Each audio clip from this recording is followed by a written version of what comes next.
Pasokan listrik di Banda Aceh dan Aceh Besar mengalami pemadaman bergilir hingga 3 malam berturut-turut dan kondisinya masih belum normal.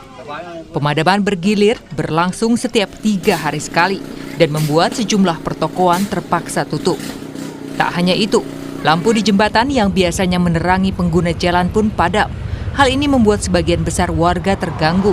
Pemadaman listrik juga berdampak pada jaringan komunikasi yang mengakibatkan koneksi internet terputus. Warga korban bencana di Desa Blangperia, Aceh Utara juga harus kembali menunggu adanya aliran listrik setelah sebelumnya sempat menyala selama beberapa jam. Warga berbondong-bondong ke sejumlah warung kopi dan SPBU yang memiliki genset untuk bisa mengisi daya baterai ponsel hingga mengakses internet. Ini dari pagi sampai sekarang belum hidup. Belum hidup. Jadi aktivitas di rumah bagaimana nih? Ya nggak bisa ngapa-ngapain. Untuk jaringan HP sendiri gimana? Nggak bisa juga. Nggak bisa. Jadi kalau udah lampu, biar bisa semua berkegiatan seperti biasa kan. Muka semua nggak bisa, air nggak bisa, masak nasi nggak bisa, cas HP, jaringan tuh nggak bisa. Kebutuhan akan pulihnya aliran listrik sangat mendesak. Tanpa aliran listrik, proses pemulihan pasca bencana semakin lambat dan membuat derita masyarakat bertambah. Tim Liputan Kompas TV. Dalam kunjungannya ke Aceh Tamiang, Presiden Prabowo Subianto meminta para pengungsi untuk bersabar karena pemerintah sedang berusaha mengatasi masalah di lapangan.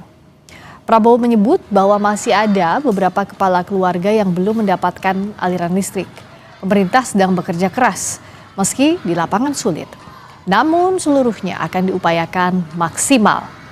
Prabowo juga berpesan untuk bersama-sama melindungi alam dan tidak menebang pohon sembarangan.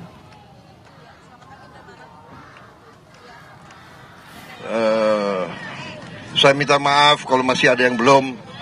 Kita sedang bekerja keras. Mungkin listrik yang belum ya. Sudah mulai? Oh, oke. Iya. Ya, kita berusaha, kita tahu di lapangan sangat sulit ya. Keadaannya sulit, jadi kita atasi bersama. Kita tidak boleh tebang pohon sembarangan. Saya minta pemerintah daerah semua lebih waspada, lebih awasi ya. Kita jaga alam kita dengan sebaik-baiknya. Saya kira itu pesan saya ya. Selama 2 minggu lebih, pasokan listrik daerah terdampak banjir dan longsor di Aceh, Sumatera Utara, dan Sumatera Barat masih belum pulih. Lalu bagaimana langkah untuk mempercepat pemulihan listrik di daerah terdampak banjir longsor? Kita bahas lebih dalam bersama Ketua Komisi 7 DPR Fraksi PAN Saleh Daulay, pengamat ekonomi energi Fahmi Radi, dan Likopa Noptilo, Kasih Operasi dan Siaga Kantor SAR Bengkulu yang saat ini bertugas di Agam, Sumatera Barat. Selamat malam Bapak-Bapak. Selamat malam, Pak. Selamat malam, saya ke Pak Likopa. Saat ini suasana di sana seperti apa? Apakah sambungan listrik ini sudah stabil dan sudah tersedia, Pak Likopa? Ya, terima kasih untuk jaringan listrik saat ini memang sudah terpasang, tetapi masih belum stabil, masih ada giliran mati-matinya, gitu. Oke. Masih terkait listrik PLN. Jadi masih bergilir. Sejauh ini daerah mana saja yang sudah teraliri listrik walaupun bergantian itu di Agam, Pak Likopa? Ya, untuk daerah Agam itu ada 16 kecamatan ya? Dan 13 kecamatan yang terdampak dari banjir dan longsor atau galodo. Itu daerah ini memang yang kami tempatin atau khususnya Batana sendiri itu daerah Palembayan. Palembayan ini daerah yang terdampaknya jumlah korbannya sangat banyak. Memang daerah-daerah seperti Kota Tengah atau Sawalawe itu memang tiang listriknya pada ini jatuh atau tanggal. Jadi maka PLN bekerja keras untuk supaya bisa tersambung daerah-daerah yang terisolir, gitu. Dan sudah ada informasi kira-kira kapan listrik itu akan stabil dalam kondisi seperti ini, kalau informasi dari PLN, Pak? Kalau informasi dari PLN sendiri bahasanya dia akan secepatnya segera untuk mengatasi terkait untuk jaringan listrik yang berpengaruh dengan jaringan telekomunikasi juga. Ya, karena betul ini akan berdampak pada jaringan telekomunikasi. Banyak sekali yang jadi kesulitan untuk memberikan informasi ke keluarganya, belum lagi gelap gulitnya sudah 2 minggu ini dari bencana awal datang. Pak Saleh, kalau dalam kondisi seperti ini, apa saja dari tinjauan DPR kendalanya untuk memulihkan pasokan listrik? Sudah ada komunikasi dengan pemerintah, apa saja feedbacknya Pak? Jadi untuk sejauh ini sebetulnya kan kami itu hanya melihat bagaimana keadaan masyarakat. Masyarakat sekarang sangat tergantung sekali dengan pasokan listrik yang ada.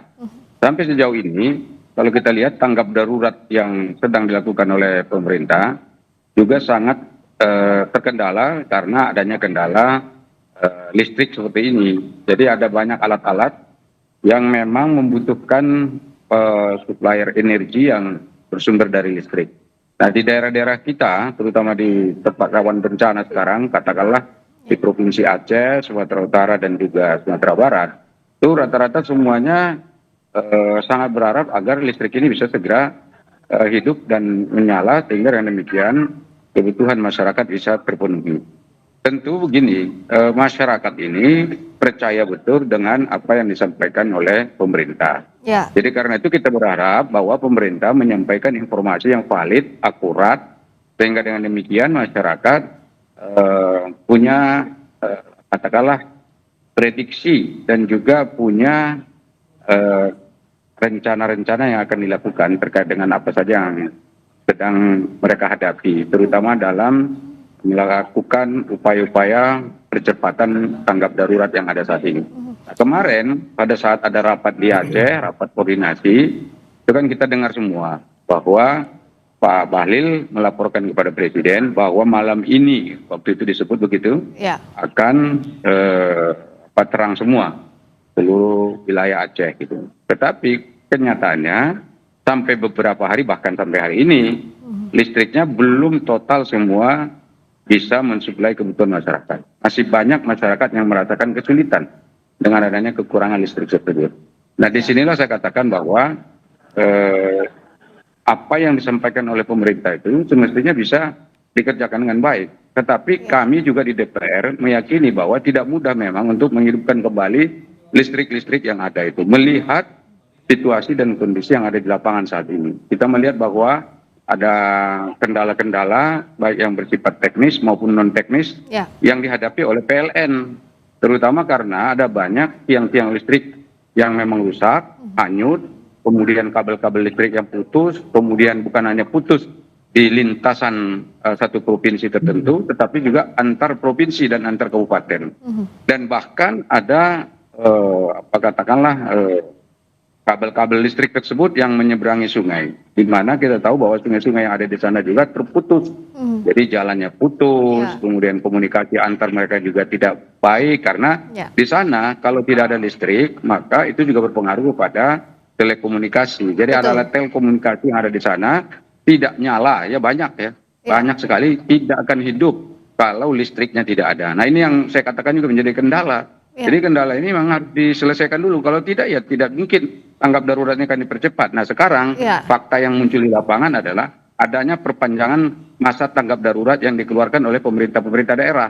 Yang tadinya mungkin sudah selesai dalam waktu 7-8 hari, sekarang malah diperpanjang sampai lebih dari 14-15 hari. Ini yang saya katakan tadi bahwa tidak mudah, dan karena itu kita berharap PLN ya jangan asal kasih informasi kepada menterinya gitu.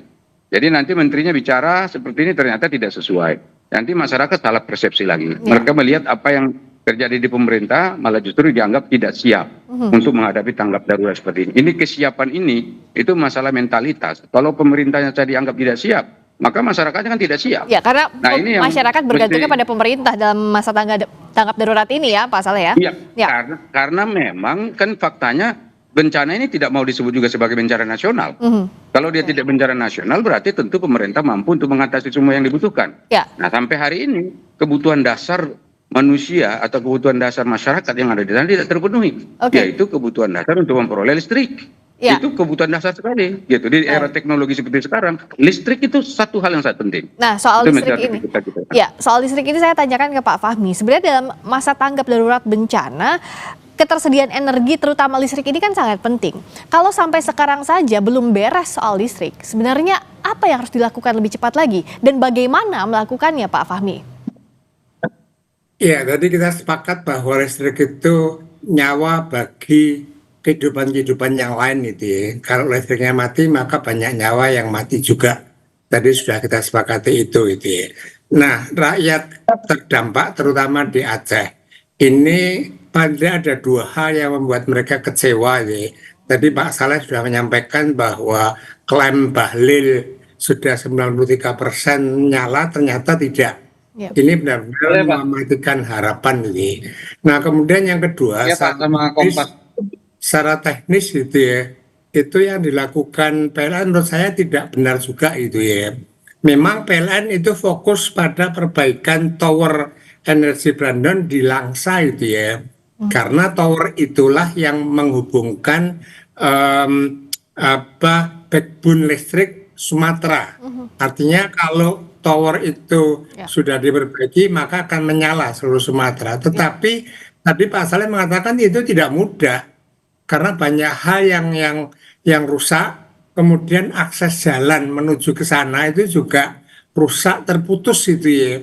Kalau misalnya butuh pergantian tiang dan lain sebagainya itu tidak bisa sampai sana. Nah, mestinya sembari itu diperbaiki maka digunakan dulu temporary itu ya. Saya kira PLN bisa mensuplai pakai genset di banyak tempat tadi. Tapi genset yang memiliki kan hanya beberapa SPBU tadi itu ya.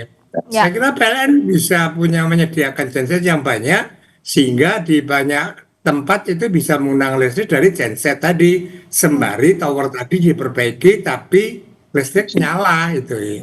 Itu saya kira yang belum terlambat dilakukan oleh PLN untuk mensuplai genset dan saya kira relatif lebih mudah disuplai gitu ya di daerah-daerah yang terdampak tadi itu Mbak Arista. Ya, saya ke Pak Liko Pak. Kalau di sana sudah ada di mana saja untuk genset ini Pak Liko Pak? Terutama untuk di daerah-daerah dekat misalnya pengungsian, dekat perumahan. Kalau di Agam di mana saja yang sudah ada? Dan apakah sudah ada permintaan khusus dari SAR atau dari BPBD maupun BNPB untuk penyediaan genset rumah sakit misalnya? Itu kan sangat butuh sekali. Terima kasih Mbak untuk genset. Kebetulan kalau dari kita sendiri kita sudah bawa dari awal. Untuk di posko-posko sudah dilengkapin dari pemerintah daerah juga. Hasil dari rapat setiap malamnya di posko sama di Kabupaten Agam menyampaikan apa yang dibutuhkan dari pihak masyarakat khususnya yang terdampak maupun di posko pengungsian. Untuk saat ini di Kabupaten Agam ada beberapa titik posko pengungsian tidak satu titik karena wilayah perkecamatannya sangat panjang, ada 13 kecamatan yang terdampak. Jadi setiap titiknya mereka juga sudah menyiapkan dari pemerintah sendiri genset. Nah, kendala kita memang saat ini akses untuk komunikasi efek dari jaringan listrik tersebut. Nah, dan kalau genset dengan jumlah yang terbatas tentu tidak bisa mencukupi ya kebutuhan masyarakat di sana, betul ya Pak Liko Pak ya? Benar sekali Mbak, untuk genset memang kalau memang ada genset otomatis juga masuk BBM juga di mereka. Mungkin kendala kita juga salah satu akses untuk membawa BBM-nya tersebut. Itu juga menjadi kendala, sama di daerah-daerah yang menggunakan genset dari pemerintah. Kalau untuk jalur pengangkutan BBM maupun BBM yang masuk sampai sekarang cuma ada di pos-pos mana saja kalau di Agam Pak? Itu nanti didata dari pemerintah dan mereka sudah akomodir terkait berapa satu malamnya menggunakan bahan bakar. Untuk saat ini memang tidak ada pengaruh terkait masalah genset, cuma daerah-daerah yang terpencil itu agak sulit untuk mengirimkan bahan bakar tersebut. Kendala karena ada jembatan-jembatan yang putus. Daerah-daerah itu juga aksesnya juga kita masih berjalan kaki. Untuk menggunakan roda 4 atau kendaraan motor juga agak sulit karena daerah tersebut dengan ketinggian akibat dari jembatannya rusak. Kalau daerah yang terpencil otomatis juga akan semakin sulit tadi ya, seperti Pak Likopa cerita, untuk mengantarkan bahan bakar, untuk mengantarkan genset. Tapi bahkan di Banda Aceh kemarin saya berbincang langsung dengan Wali Kota Banda Aceh, di situ pun di ibu kota Provinsi Aceh belum ada listriknya, belum tersedia listriknya untuk masyarakat. Lalu mau menunggu sampai kapan lagi, dan apa yang bisa didorong untuk pemerintah menyelesaikan masa tanggap darurat ini? Sesaat lagi di Sapa Indonesia Malam.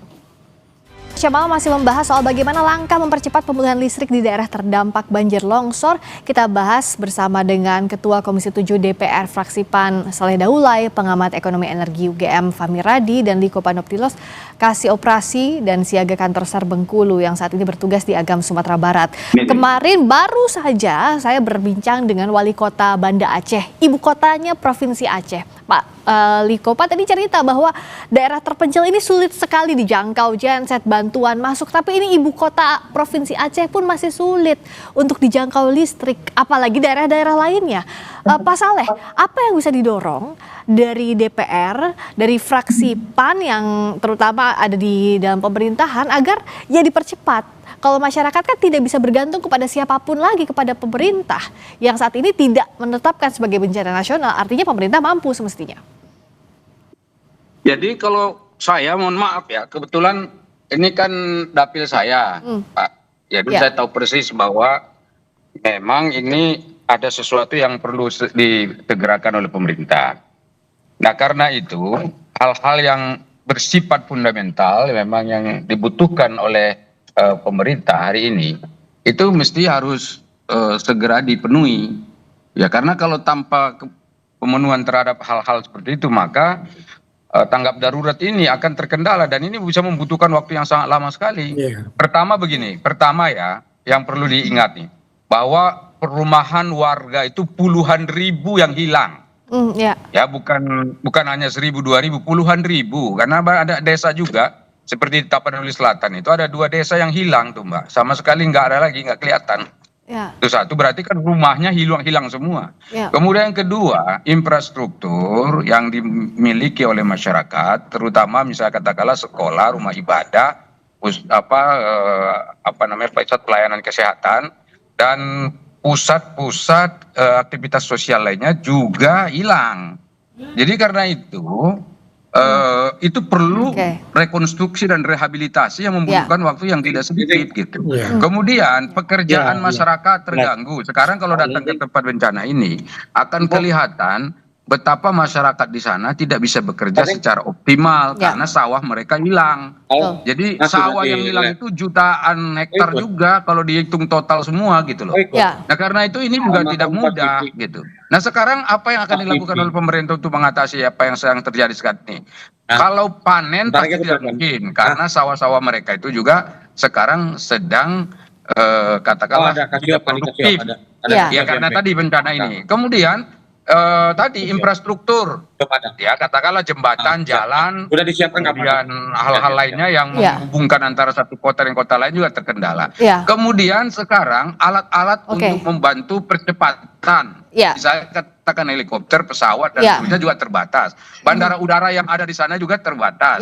Jadi banyak sekali bandara udara yang tidak operasional, sehingga dengan demikian bantuan juga sangat terlambat. Nah ini yang menurut saya penting harus dipikirkan gitu oleh pemerintah bagaimana caranya ada percepatan-percepatan seperti itu. Nah kami dari fraksi PAN memang sudah diperintah oleh Ketua Umum supaya datang turun bikin dapur, datang ke mereka bantu apa yang bisa dibantu. Ya sesuai dengan kapasitas kami begitu. Nah ini sedang kita lakukan dengan harapan ya ini bisa juga membantu pemerintah dalam rangka minimal tanggap darurat ini masyarakat tidak merasa ditinggalkan oleh siapapun begitu. Kalau dari Pak Fahmi apa yang harus dipercepat oleh pemerintah saat ini? Singkat saja. Ya, saya kira strateginya PLN harus diubah tadi gitu ya. Jadi jangan fokus pada perbaikan tower, karena dalam perbaikan tower itu nanti akan perbaikan juga untuk transisi, kemudian distribusi, tiang ribuan tadi itu butuh waktu. Tadi Pak Saleh mengatakan bisa berbulan-bulan, sementara masih mati. Nah, sembari itu bagi dulu genset supaya di beberapa tempat itu hidup. Dan saya PLN mampu untuk membagikan genset tadi Baik, gitu ya. itu untuk daruratnya Jadi ya Pak ya? hidup, iya, Ya. jadi genset dibagi, listrik hidup, kemudian tower diperbaiki. Ya. Pada saat diperbaiki tower, itu sudah ada listrik dari genset. Baik. Nah, kalau dari Pak Liko Pak, singkat saja, apa yang paling dibutuhkan saat ini Pak? Ada butuh genset di mana saja? Kalau untuk dari Basara sendiri, untuk genset kita lebih di daerah-daerah posko. Mungkin kalau genset tidak, mungkin lebih ke jaringan Jaringannya listriknya, ya? karena berhubungan dengan jaringan telekomunikasinya, Mbak. Ya, Kita jadi butuh antara kru atau tim yang mencari di lapangan untuk komunikasi. Saat ini memang kita sangat membutuhkan itu, karena daerah-daerah yang kita sisir untuk pencarian sendiri ya. itu memang kita menggunakan AT, tapi ada daerah-daerah yang dinyatakan blank spot. Ya. Saat ini jaringan listrik maupun komunikasi terbatas begitu, Mbak. Baik, jadi bukan energi sementara dari genset yang dibutuhkan, tapi jaringan listriknya, karena ini terkait dengan jaringan komunikasi untuk pencarian, untuk juga masyarakat melakukan aktivitasnya. Terima kasih Pak Likopa, semoga lancar di sana prosesnya, semoga segera membaik dan segera masuk jaringan listrik secara stabil. Dan terima kasih juga Pak Fahmi, terima kasih juga Pak Saleh sudah hadir di Sapa Indonesia Malam. Selamat malam.